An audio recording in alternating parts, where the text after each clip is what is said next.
DZ.com. Whoa, whoa, whoa. Oh, na, na, na. Oh, na, na, na, na. Apera. Ufuwe kumba kwenye njo wapera. Apera. Isuntara ye kumba kwedu ya pera. Ini. Daganda katisi. FM ndichigazira TVT. Au pamu. Kunzaka na tamti. Ngani takaro wa MC. Check. Ndatoka na style rechi foreigner. Imwe style rechi foreigner. Mabanditi nisutinorema. Ndatoka na style rechi foreigner. Imwe style rechi foreigner. Mabanditi nisutinorema.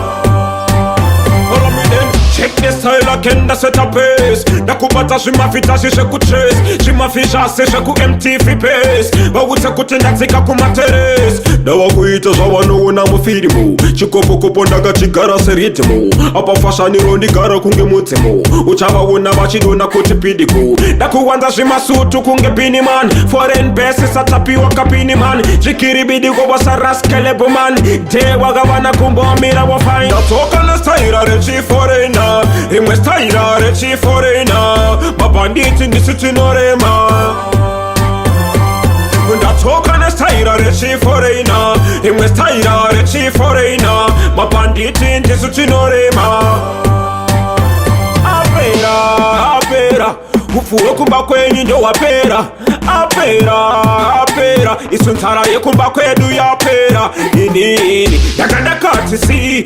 FM ndichigazira TVT. Au pamu. Kunzaka na tamti. Ngani takaro wa MC. Check. Ndatoka na style rechi foreigner. Imwe style rechi foreigner. Mabanditi nisutinorema. Ndatoka na style rechi foreigner. Imwe style rechi foreigner. Mabanditi nisutinorema. Ndatoka na style rechi foreigner. Imwe style rechi foreigner. Mabanditi nisutinorema. Ndatoka na style rechi foreigner. Imwe style rechi foreigner. Mabanditi nisutinorema.